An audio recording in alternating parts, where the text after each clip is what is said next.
video is going to be a demonstration of how I achieve the writing, the very, very textured writing that I am doing on these pages. I'm going to hold this up really close so that you can see it. So I know that I've done this in videos before, but I've never done just a demonstration video.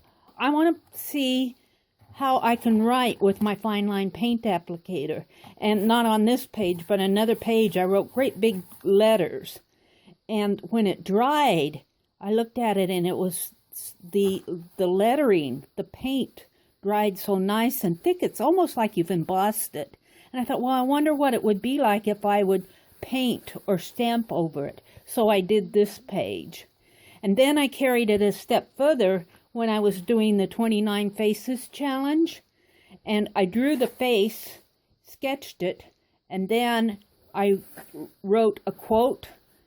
This is Alfred Lord Tennyson. I pulled one of his quotes and put it in the background, and then I painted over it. Here's another example with a colored paint. I really like this one because as I was doing it, and then sometimes you can take this paint and before it's completely dry, take a towel and just that technique of wiping up some of it, and it will leave areas of darker paint. Gives it a really nice distressed look, yet it's a very, very much an embossed look.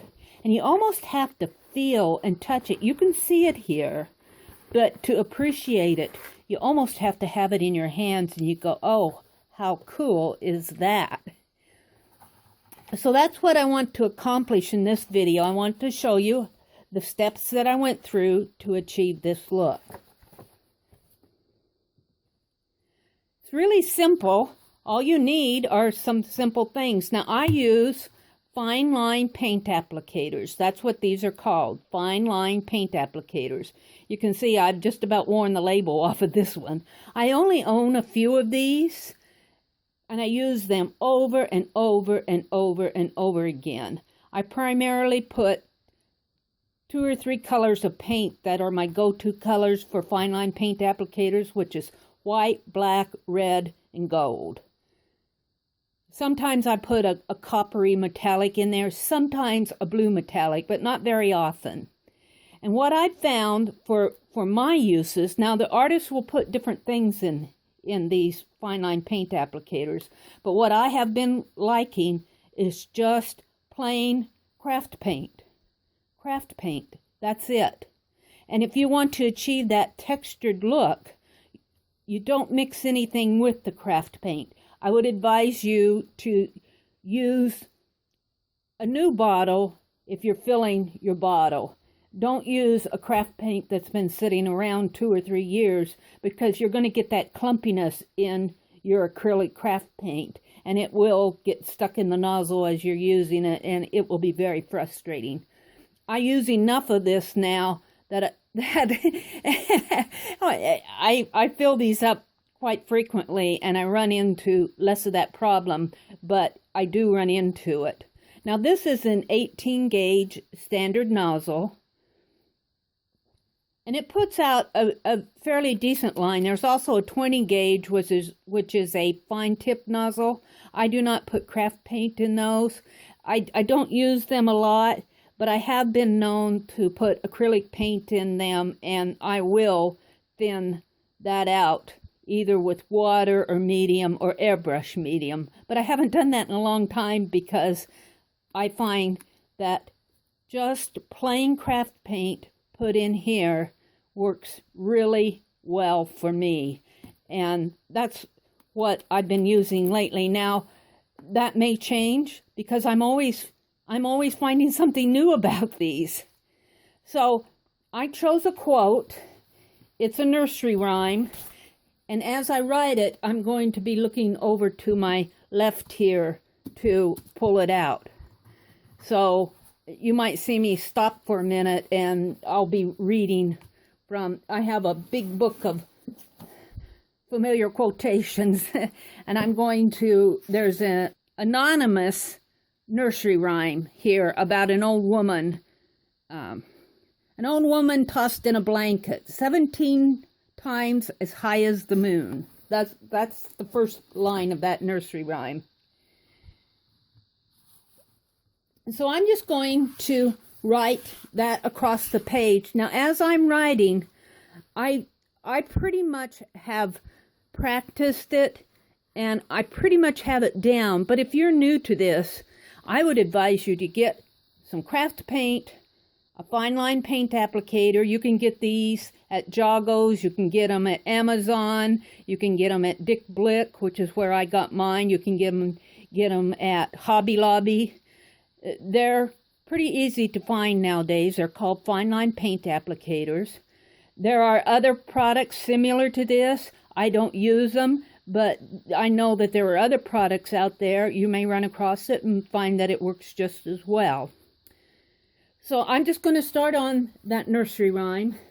If you have not done any writing with your paint in any form at all and you want to try this, I would advise you just to get some scratch paper, paper sack, an old paper sack, open it up.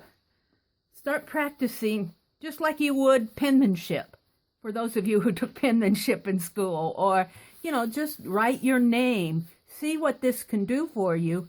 I started out writing really large, and once I got the flow of it, then I started trying being more precise and making it look prettier and in my longhand. So don't be afraid to practice, and don't be afraid to make mistakes with it. And don't give up.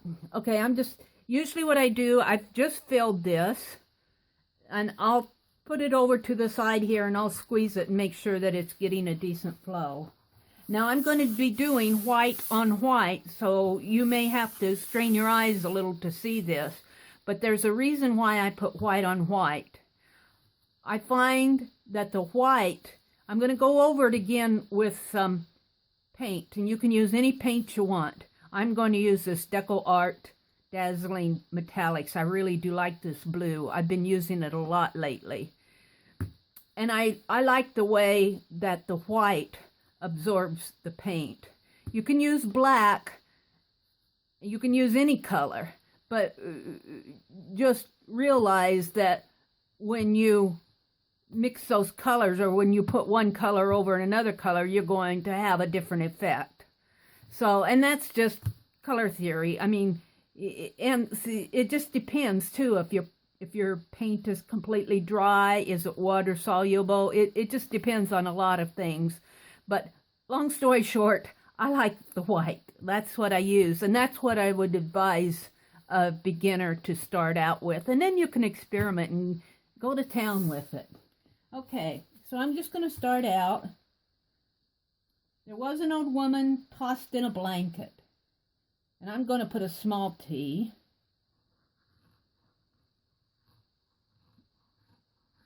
There.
That's all there is to the Fineline Paint Applicator, except you got to let all this dry.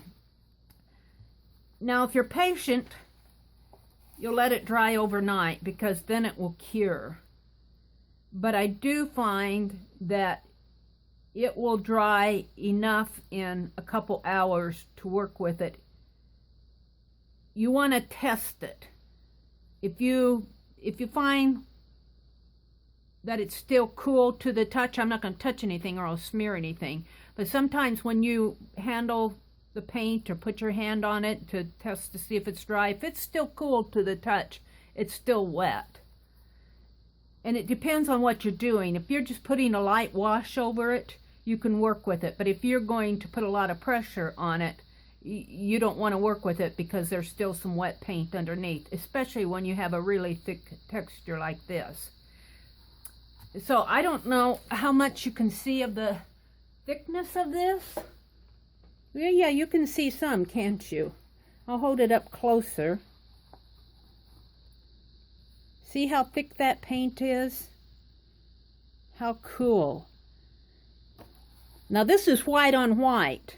Wait till we put a wash on here, and then when the wash is still wet, I'll take a baby wipe or a paper towel and I'll do like what you would do over an embossed area to remove some of that color, and it'll let the white show through and show some of the words. I will say though, if you're using ink tints as a wash, because I do use ink tints blocks a lot, those will soak into your paint and your paper really fast, and they will dry fast, and it's harder to remove. And if you're using watercolors, it's really easy, or even acrylic paint that's been watered down. It's pretty easy, but I've found that ink tints grabs onto that paint and soaks into it before I can get the desired effect. I'm going to put this aside because when I was chattering here, I was saying, go try it on an old paper sack.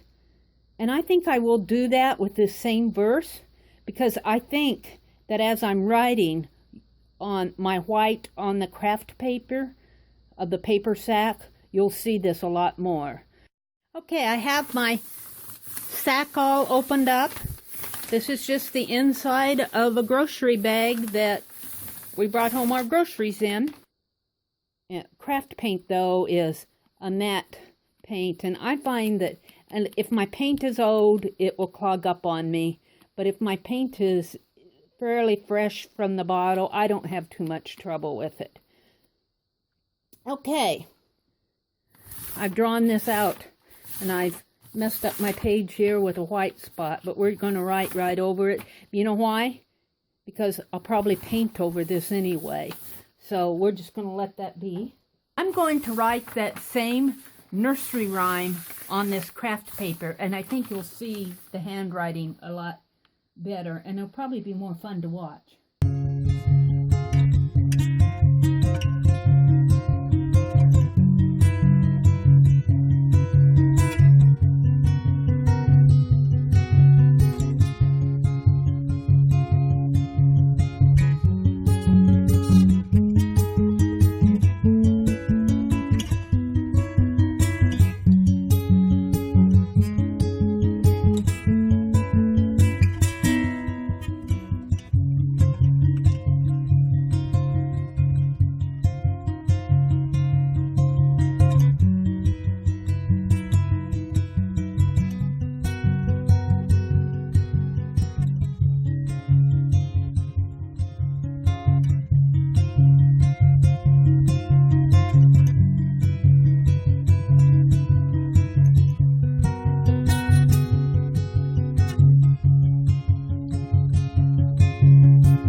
Here again, this is very wet.